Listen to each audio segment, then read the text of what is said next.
Selamat pagi saudara-saudara. Sungguh sebuah kesempatan yang luar biasa saya dapat membagikan kebenaran firman Tuhan untuk kita lagi pada hari ini. Kiranya apa yang kita dengar hari ini dapat memberkati kita semua. Saya mau membagikan juga sesuatu bagaimana Tuhan sendiri mengajarkan bahwa kita perlu melepaskan supaya kita dapat memulai yang benar di dalam Tuhan. Kita langsung buka saja Alkitab kita di dalam Injil Lukas pasal 14 ayatnya yang ke-33. Kita sudah mendapatkannya. Kalau sudah, kita akan membacakan ayat ini secara bersama-sama. Sudah mendapatkan? Kita bacakan sama-sama 1, 2, 3. Demikian pula tiap-tiap orang di antara kamu yang tidak melepaskan dirinya dari segala miliknya tidak dapat menjadi muridku. Nama Tuhan, perkataan yang luar biasa sekali daripada Tuhan Yesus sendiri yang merupakan teladan kita, bahwa demikian pula lah tiap-tiap orang di antara kamu yang tidak melepaskan dirinya dari segala miliknya tidak dapat menjadi muridku. Kita tahu bahwa tema besar dari Injil Lukas adalah Yesus adalah anak manusia. Ketika Yesus datang dalam rupa menjadi seorang manusia, dia sendiri membawa sifat-sifat manusia. Dia sendiri tahu bagaimana manusia itu hidup. Dia mengerti bagaimana pola-pola kehidupan manusia dalam kehidupan sehari-hari. Sehingga waktu Yesus mengatakan melepaskan segala miliknya baru bisa mengikuti aku, itu adalah benar. Amin. Seringkali kita melihat bahwa ada banyak orang, terutama orang-orang di luar sana, yang pada awalnya mereka sekuler, mereka berkata begini, saya rela meninggalkan kantor saya yang mewah, yang megah hanya untuk mengikuti Yesus. Saya rela meninggalkan pekerjaan saya yang penghasilannya 80 juta per tahun hanya untuk mengikuti Yesus. Saya rela meninggalkan lukisan-lukisan saya, seni-seni, karya-karya seni yang saya buat hanya untuk mengikuti Yesus. Ini sama sekali tidak salah. Tapi yang saya mau katakan bahwa di sini adalah titik pertama dari kita meresponi mengikuti Yesus. Yang terpenting itu sebenarnya bukanlah kita meninggalkan yang ada di luar, tetapi kita meninggalkan apa yang ada di dalam.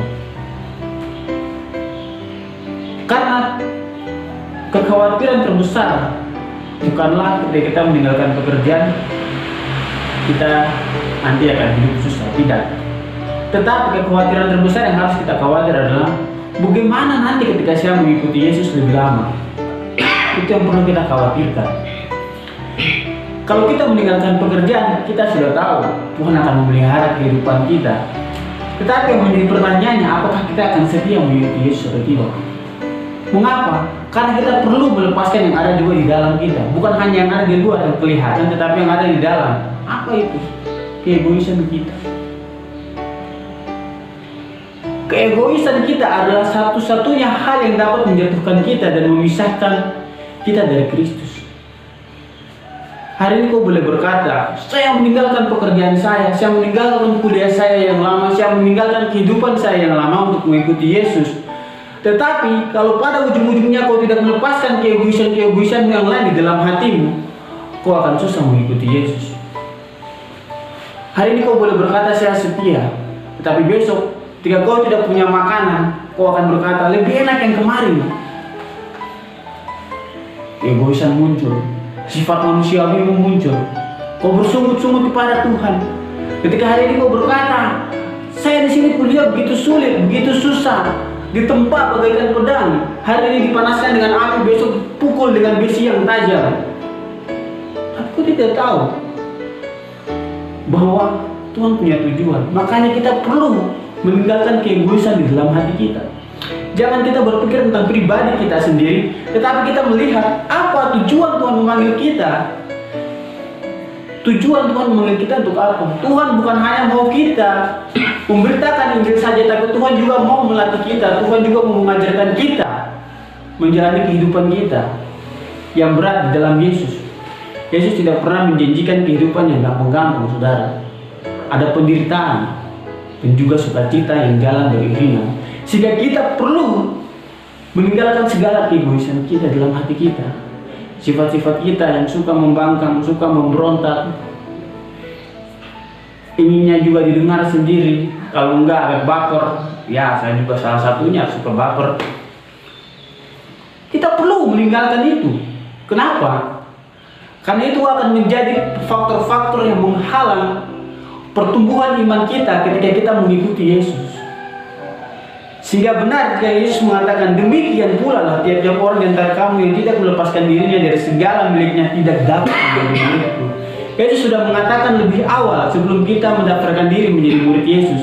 Karena mengikuti Yesus bukan perkara meninggalkan pekerjaan atau meninggalkan kuliah, bukan meninggalkan kehidupan lama, tetapi benar-benar hidup sesuai dengan teladan Yesus Kristus. Bahwa kita benar-benar mengosongkan diri kita, hanya menerima Yesus untuk menjadi satu-satunya teladan dalam hidup kita. Inilah yang perlu kita ingat, bahwa kalau kita hari ini telah membuat pilihan kita untuk mengikuti Yesus, lepaskan keegoisan dalam hati kita yang masih menempel.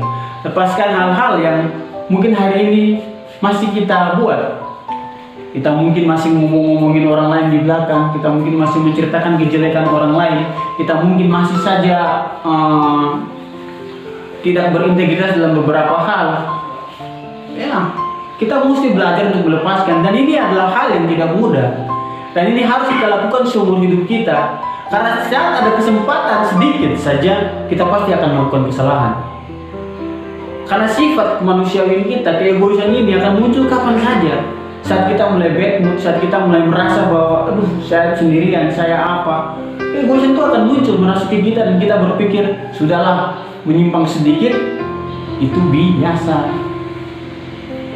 Satu kali kita buat, dua kali kita buat, tiga kali kita buat, iman kita menjadi lemah. Hati-hati saudara, teman-teman, bahwa kita perlu sekali untuk melepaskan segalanya. Bukan hanya melepaskan apa yang kelihatan secara fisik, tetapi apa juga yang tidak kelihatan di dalam hidup kita secara pribadi lepas pribadi, supaya kita semakin hari semakin mendalami Kristus dan berjalan sesuai dengan apa yang Tuhan inginkan dalam hidup kita. Biarlah hari ini kita menjadi orang-orang yang melepaskan segala sesuatu dalam hidup kita. Terima kasih, kiranya apa yang saya sampaikan dapat memberkati kita dan kita hidup untuk melepaskan segala sesuatu yang masih terselubung dalam hati kita, dan kita hidup untuk melayani Tuhan dengan sepenuh hati kita. Amin.